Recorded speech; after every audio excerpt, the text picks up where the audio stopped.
2, 3, 4. The hardest part of the ring. The hardest part of the ring. Sometimes you're distracting the referee, and the babyface has your wrestler pinned. Then you get punched to the apron, and you realize all the trouble you're in, because it's the hardest part of the ring.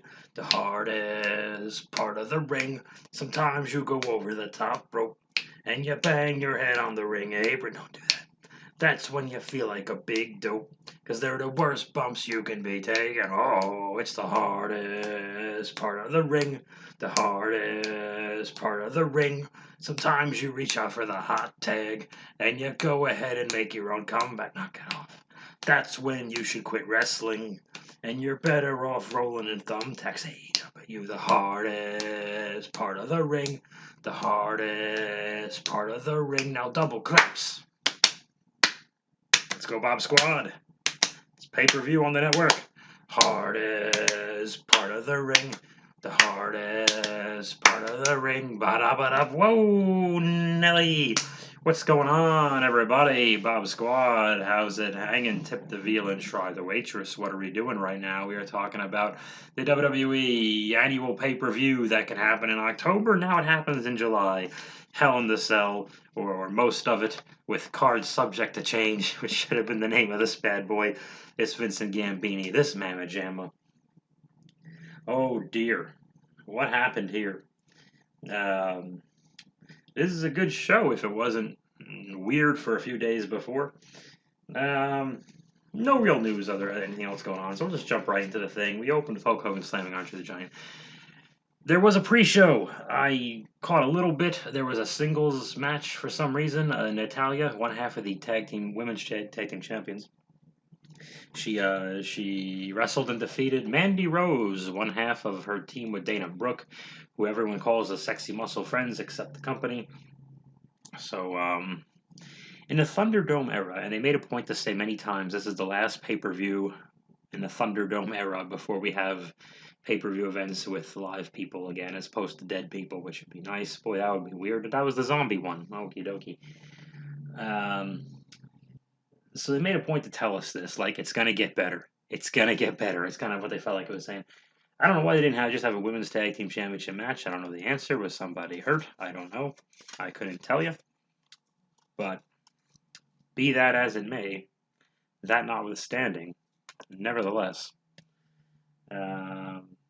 if there were other matches on the pre-show, I don't really know. I tuned in like a quarter to. It starts at now it starts at 5 p.m. my time, Pacific time. So 5 p.m. was the thing, and at 5 p.m. Hogan slams Andre the Giant. The bell for the first match does not ring until 5:14. 14 minutes into the pay-per-view is when the bell for the first match rings. Holy crap! I say this every pay-per-view, but the overproduction. We have to have this long, obnoxious package up top with a lady. You can only see the lower half of her face, and she's talking into a microphone. Maybe it's the ring announcer from NXT. I don't know. And she says all the things about the scary things about Hell in a Cell, and she has to say, oh, and by the way, for the women in their match, she tells them to slay. Now everyone says slay. A couple of years ago, it was the Yaz Queen or Yays, whatever the hell it is. Now they say slay, and it is just so nauseating and fake. Don't even bother. Bianca Belair defends the SmackDown Women's Championship against Bayley. This was fun. Oh, this was so much fun. Of course, we had to see package after package, and the pre-show is all packages.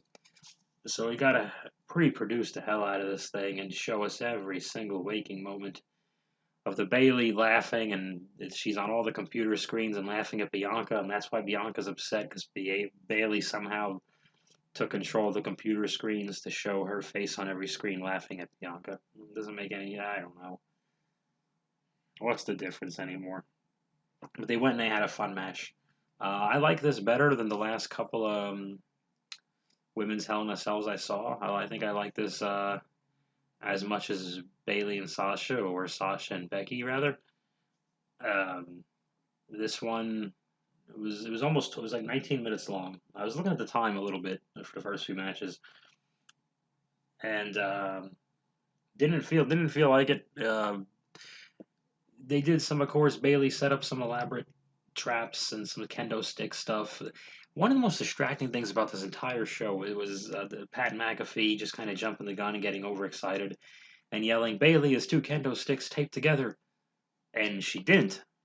She had one at the time that he yelled at, and then a second later, because he must have known she was going to do that, so she brings out two of the sticks taped together shortly after, and Cole had to correct him. And there's a lot of moments like that. It was just really odd. Though the ongoing theme to this match, and that's the thing, there was more of a story to this than a lot of the others.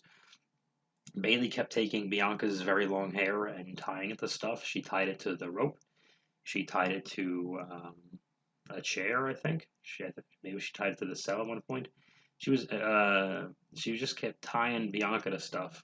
I think it was the rope and the chair, and it's a rule of three. So the third time, Bianca takes her hair and actually ties it to Bailey's wrist, so Bailey can't get away. So they made a thing of it, and Bianca eventually gives Bailey her sit out, wacky, face buster, burning hammer kind of maneuver on the ladder, which is at a 45-degree angle, resting on the buckle. 1, 2, 3. Bianca wins. Match gets 309 stars. Don't question my. No, I'm wrong. Excuse me. Let me reread that. 399 stars. That's what the match gets. Don't question the system. Nobody question the system. Wonderful moment where Bailey, Michael Cole is announcing, and we forget that that's the announcers are pretty much the only thing the wrestlers could probably hear. So Bailey stops and says, "Shut up, Michael," and it's tremendous, tremendous stuff. Not a lot of funny stuff or fun I could have with goofing on this pay per view here. It was a lot of nothing happening really. It was like it was holding us over to Money in the Bank, which is funny because that's designed to hold us over till SummerSlam. So this had a very holdover feel to it, the whole show. There was no bad matches on it, really. It was kind of a no-brainer when they lowered the cage. I usually get a sell, excuse me. I usually get very upset when during right at the end of the pre-show they go, and the first match is going to be this. I like to be surprised, but you kind of knew. There's two cells. Drew and Bobby are definitely going last.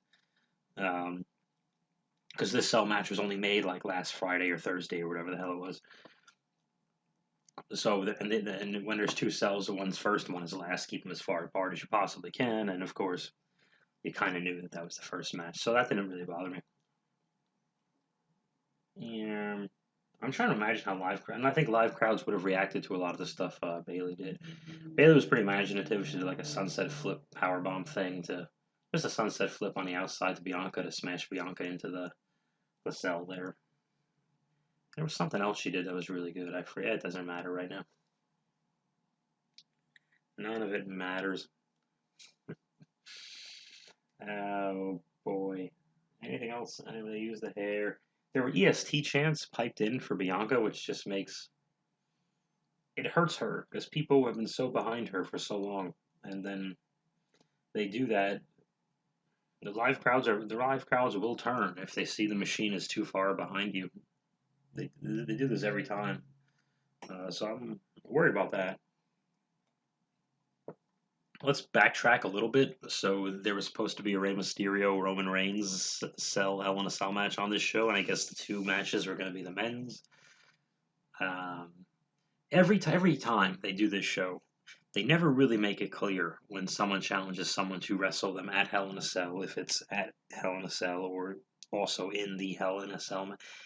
Like I actually thought, I'm not kidding, I thought Rhea and Charlotte for most of this time was actually going to be in the cell. I didn't understand because they don't make it clear. Yeah.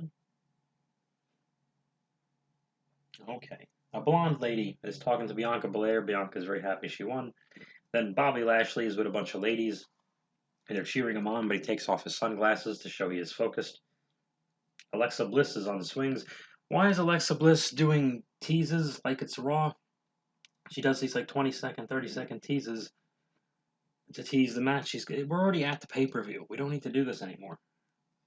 Gotta overproduce everything. Oh, dear. Cesaro and Seth Rollins have an awesome match. Much like they did at Mania. It's a bit of a different story here. They did a jump start. Oh, they had to have a huge package. A long package. A long, blue-veined, throbbing package.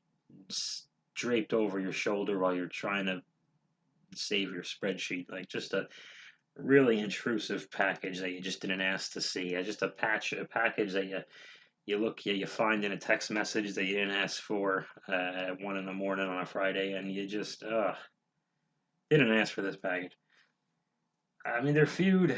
I had trouble getting into this match because then there's a reoccurring theme because this feud was non-existent or just so bland in the way it was built. I just couldn't get. I could get excited about the match, but this is. I'm just waiting for the bell to ring. Like I don't care. I don't care. I don't care. Ring the bell. I don't care. Ring the bell. And they rang the bell, and it was great. Um, Nothing really to say here. Great athletes. Everybody's working. Everybody's selling. There's a bunch of swings. Cesaro swung Seth Rollins a bunch. Seth Rollins got a roll up and pinned Cesaro somehow. So I don't know if that's for a rubber match or they're just going to keep shoving Cesaro down further. I don't know the answer. So to my surprise, 16 minutes the match went. And I think this is the last time that I wrote down. This match started at 5:44 my time. So 44 minutes into the show, the bell for the second match rings. And they jump start at the beginning where Seth attacks Cesaro during his entrance. They did one of those. That was only 30 seconds anyway, so it doesn't really add to much. So 44 minutes into the show, we're ringing the bell for the second match. That's as big a peeve of mine as the overproduction. It just takes. We're here. We did this. We watched these for weeks. Can we please stop watching these? And the pre-show, which is just to keep us busy until we're on the nose. Countdown 10, 9, 8, 7, 6, 5, 4, 3, 2, 1, blah, blah, blah, blah. It's the show. Yay, fireworks show. Entrance music for somebody. Why can't we just do that? I don't know. It's a frustrating show to watch. WWE makes it very hard to watch their show. Seth wins. Kayla Braxton is back with the same panel from the pre-show. Why are we going backwards? We're done with these people. They did their thing where JBL talks too long, and then they almost missed their countdown, and Kayla's probably stressed out because JBL will never get in trouble. And then the King, I think during the pre-show, he basically was caught sleeping, I think. Kayla asked him which match he's most excited about, and he just goes, the Queen! He's trying to say Charlotte Flair, and he didn't even say Charlotte Flair or Rhea Ripley or the Raw Women's. He just goes, the Queen! I'm excited! Oh, okay, go back to sleep, Jerry. We love you, but goddamn. You weren't paying attention. He's just saying words. The Queen, Charlotte, Ric Flair, daughter. I know who Ric Flair is. That's someone I know. Okay, I gotta go back to sleep. Play with my Batmobile. Drink Coca-Cola. Okay. Another long package. Another long package we didn't ask for. Just in our face, bouncing off our chin. And then a blonde lady talks to Shane, and of course Reginald and Nia Jax have to be there for we don't know what reason. So we got as much. It has to be as much about Nia Jax as anything else. And Reginald. Alexa Bliss wrestles Shayna Baszler. We finally have this match. If you believed that this is finally the match where we're going to see Shayna Baszler beat the hell out of Alexa, and more importantly, beating the hell out of this gimmick. We don't have any problems with Alexa. Well, I don't. But symbolically, like beating up this gimmick more than beating up Alexa. And Shayna would just run through her and choke her out. Some blah, blah, blah, blah, blah. If you believe that was going to happen, you have not been paying attention. Of course, Alexa Bliss won the match. What are you thinking? She is the focus of this. Shayna is a vehicle for Alexa to get to Nia. Nia might be the one to beat her off. Duh, of course, Nia.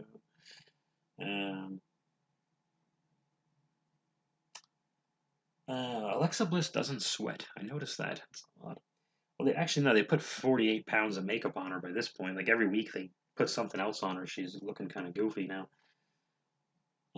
So they have this match, and Shayna tosses Alexa around and beats her up here and there, but then Alexa gets some like sneakier offense, which would make sense. So I could live with that. Then Alexa starts laughing, and the more she gets beat up, and it gets to like okie dokie. But I could still wave that off, and then the hypnosis starts.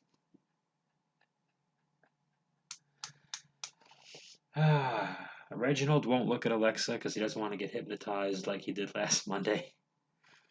So Nia gets hypnotized by Alexa, and Alexa puts up one hand, and so does Nia. And then Nia screams at Alexa, Alexa screams at Nia. Somehow, this distracts Shayna. Um, Bliss wins. She does her wacky DDT, twisty arm, hammerlock DDT thingy, and I think just her top rope splash and pins Shayna. Of course, if you didn't think that there was going to be wacky supernatural shenanigans and Alexa wins, I don't know what to tell you. This will go on forever. So never. When Alexa Bliss comes back as old Alexa, and she will, with an update here or there. My prediction, I'm going to call right now. No explanation. Or they'll joke it away. They'll joke it off, lol. They're going to joke it away in one line. Like, oh, that was weird, or something stupid like that. And then everyone will just carry on. Which actually doesn't piss on Alexa. It pisses on Shayna and The Fiend and whatever. Okay. Drew McIntyre is stretching. Kevin Owens wrestles Sami Zayn. I guess they were feuding on SmackDown, and so Kevin Owens had to sell injuries from the big guy that accompanies Apollo Creed to the ring. Did I say Apollo Creed? Oh shit, Apollo Crews. I need some water. And Kevin Owens has to sell these breathing and chest and rib injuries, like the throat injuries, excuse me, the whole time, which is an interesting and different story for them to tell because they wrestled at WrestleMania with a very different story. Um, I fell asleep honestly, and I love these two. I was just tired, and I had my fish tacos, and I was just a little out of it. And again, this happens every pay per view. My body knows when the finish happens, and that's when I wake up. This will always happen for one match on everything I watch. And this time it was this, and Sammy won with his finish, the Haluva kick, and he's yelling into Michael Cole's. He took Cole's notes, and I don't know if he licked them or something, and Cole walked away and got mad. And Sammy said the people in this headset didn't want me to win this match, and I just thought that was fun. That was fun. What happens next? Ozzy Osbourne brings us the Straight to Hell song. I love Ozzy. I love that he's in the Hall of Fame. I made a point to go on YouTube and listen to that Straight to Hell Ozzy song in full. It's getting bad. That's not a good song. I'm so sorry, Ozzy. It's got really the band sounds good. The lyrics are really basic, and there's a corny thing where he says something about I'm gonna make you defecate, I guess, and it just sounds so. It sounds so 1987 trying to be funny and metal, and it doesn't last or work. And yeah, I don't know. It was just very basic lyrics, and he is auto-tuned the fuck. They've auto-tuned the fuck out of poor Ozzy. Let him go. I love Ozzy, but god damn it. Just let him rest. He hasn't made enough money. Family doesn't have enough money. Take it easy. Buy a wrestling company, why don't you? Smashing Pumpkins guy did. There's a long package about Rhea Ripley and Charlotte Flair. Nowhere in this package does it tell you who to cheer for, and neither did the match. Whoa, this was hard to watch. And Charlotte is my favorite. I think Charlotte's my favorite wrestler on Raw. Let's say Charlotte, Roman, LA Knight, Danhausen. Those are my people, and I love Rhea too. And I hated this. But I didn't hate it. I didn't hate it. I just it's so hard with two heels. No, forget the packages and this feud that made no sense where they're just taking turns not beating Nikki Cross in a minute. I don't know what the hell was going on this whole time. They're giving me no. Charlotte doesn't want the new person to shine, and she's the best, and she's the only one who should have a title opportunity forever and ever and ever. I just said opportunity. Holy crap, it's rubbing off.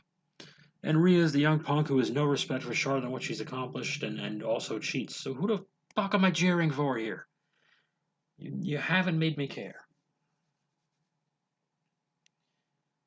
If the rumors about Becky coming back are true, uh, good. I hope it's Raw. I know Seth is on SmackDown. I don't know if that's going to be a thing. I have no fucking idea. Beth, you don't want to do Beth and Charlotte. Becky, excuse me. Jeez, I'm sorry. Becky and Charlotte. Yeah, Becky and Rhea is the only match. They'll do the three-way too. That's better for one of those like whatever the after SummerSlam pay-per-view is. But Christ, just do Becky. Yeah, something new. Give us someone to cheer. There's no one to cheer.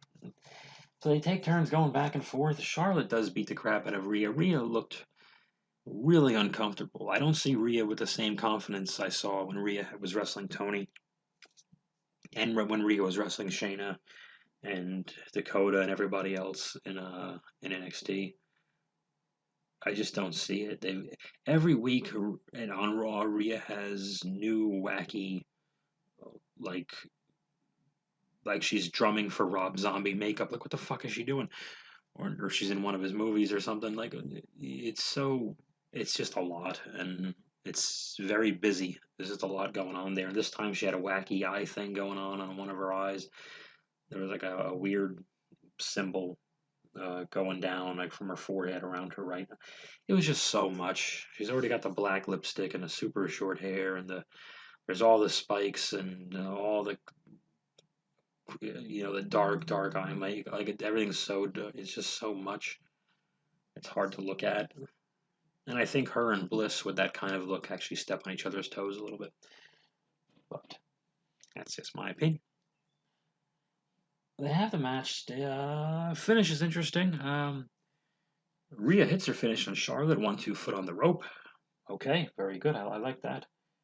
Um, an interesting note: Charlotte did the Andrade moonsault, where she does the moonsault, but the person moves so she lands on her feet and then does the moonsault again. Um, just caught that. Charlotte applies the figure eight. Rhea does not tap. I just at this point I was actually shaking my head, going, just have Charlotte win the thing already. Just be done with this, because this version of Rhea I don't think is a very captivating version of Rhea. It's not doing it for me.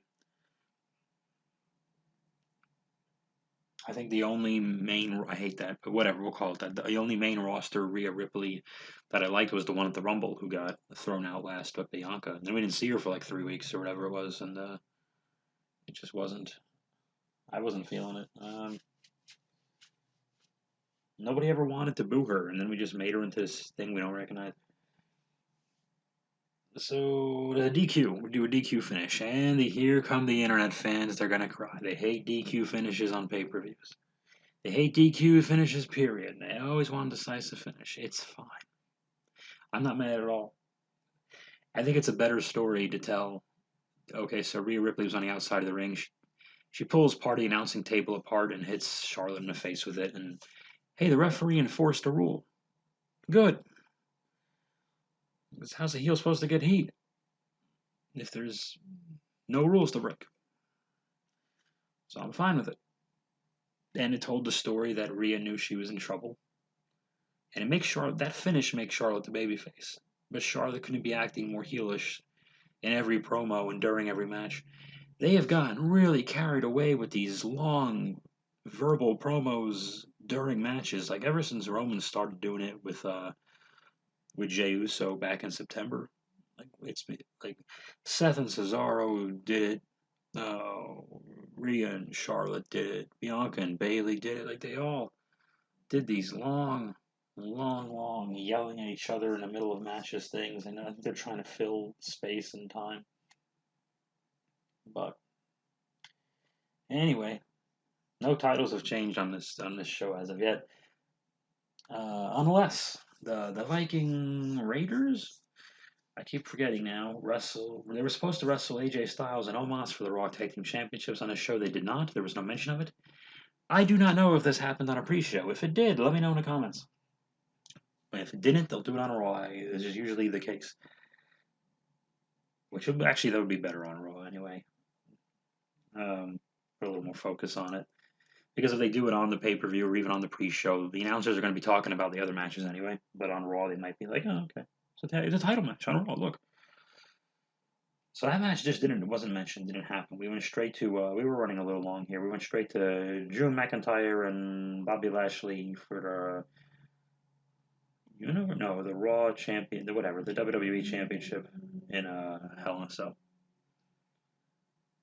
Um, this was a lot better than I thought it was going to be. I know everyone's sick of Bobby and Drew, and I guess that's the end of that for a while. Um, I don't blame you for being sick of Bobby and Drew, but at the same time, this was a banger, as the kids say. So I thought they gave us a hell of a lot, and it was a good way to take a long break. I never say forever. Nothing's forever. To take a long break from Bobby and Drew. Um, they beat each other up. There were two convoluted setups with Drew setting up two tables where it's silly because he's already in charge, like he's already on the offensive. Let's go to the beginning. So Drew is beating the shit out of Bobby for a long, long time, and Bobby's in trouble. The announcers make a point to tell us Drew's had at least one of these matches before. Bobby's never had this match before, and there's no champion's advantage because there's no DQ, etc., etc. Excuse me. So the announcers told us good information there, so I like that. Helps me feel like that there could be a title change. Maybe even kind of cross my fingers for one. So Drew is doing his thing, and Lashley doesn't take over and start getting his heat until MVP passes his cane through the fence in a Hell in a Cell. Which I guess all the weapons are legal anyway, but just because the fact that his manager physically helped him was as cheat like as heelish as you could get. So I was like, okay, cool, I like that. And then Lashley, because Lashley's still a big, huge dude, but he just cheats to get the advantage, and once he has the advantage, you're in trouble. Like they still protected his hurt lock, his full Nelson, um, but sometimes he might cheat or use MVP as a distraction to get you into it. But once you get into it, you can't get out. So it's a good way of doing it, and I like the fact that they've done that with Bobby Lashley instead of just having everyone break his hold. Like, okay, screw with that. I'm not going to get nervous. I'm not going to be on the edge of my seat when you hook the hold. Then if everyone's going to break out of it, no one has. The Kane thing was good, and then they go back and forth. They beat each other up with the stairs and so many welts, and Drew's back was brutal with the cane shots from Lashley, and that just makes it look real. Makes everybody feel it. And Drew's had a lot of those instances, like with his Sheamus matches and all that, where he just comes back looking like hell in front of no live people. But Jesus Christ, and poor Drew, I feel bad because he's gone cold a bit, and I hope live fans, when they see him, are still kind to him, at least out of respect for what he did. Try to carry us through. Big long finish, and it was a good one. I liked it. They bump a referee, and they never really do that anymore. So it meant like it stood out to me. I can't say it meant something because it didn't mean anything, but at least it stood out to me. I'm like, they never do that anymore. Drew is holding a chair, and he gets shoved by Lashley into a referee. Drew hits the Claymore. Hey, open the door. We need a new ref. I gotta pin this motherfucker. So they do, and the cameras and show us MVP sneaks into the cell as well. So 1-2, MVP pulls out the ref. Drew beats the crap out of MVP.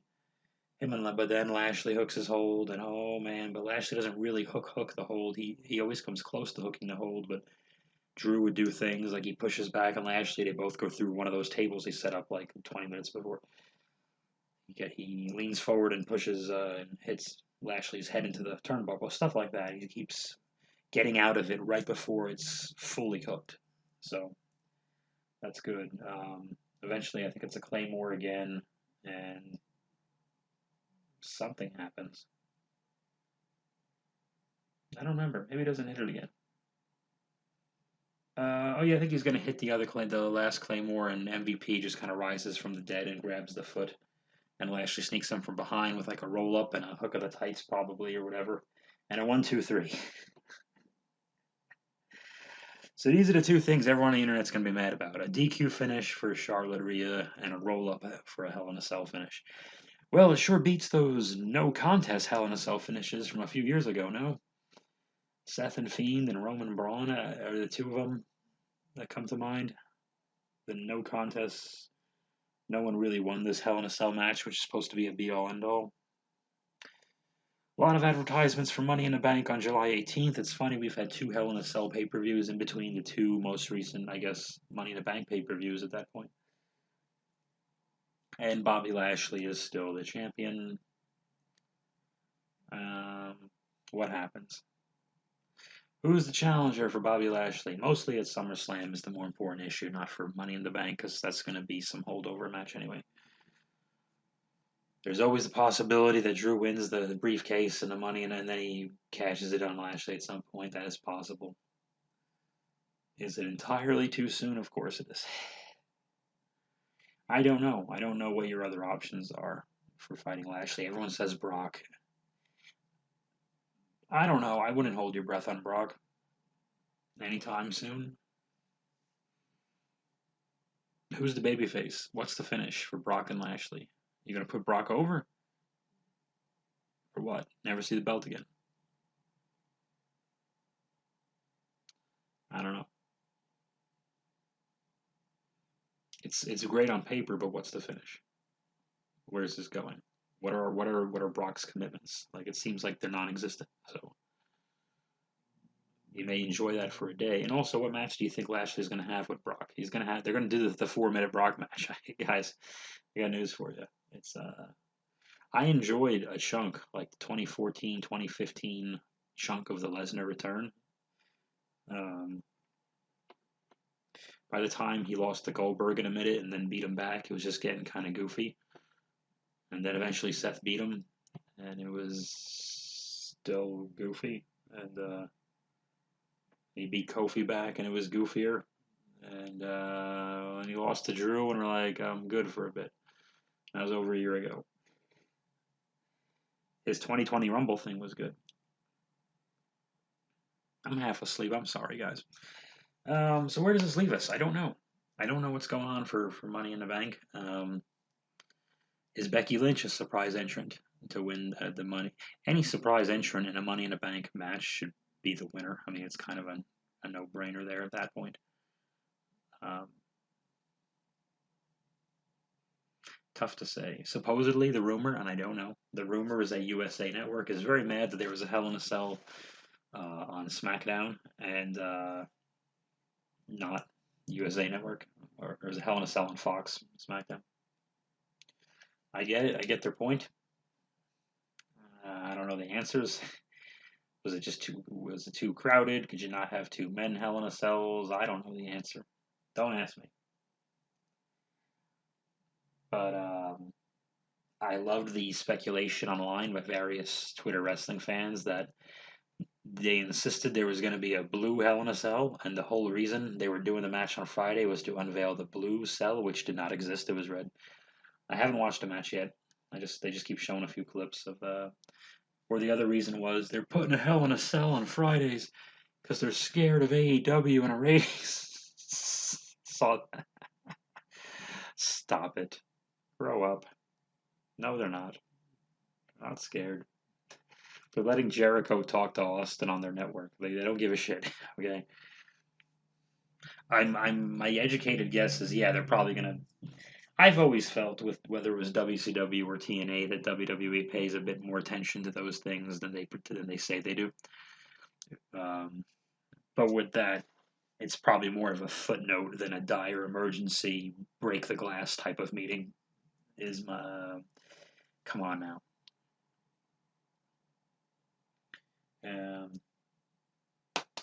That was Hell in a Cell. The matches were good. Feuds were rough.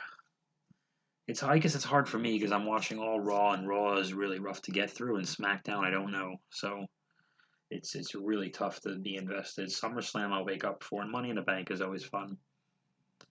I think Money in the Bank is more interesting than the Cell at this point because Money in the Bank sets up new possibilities.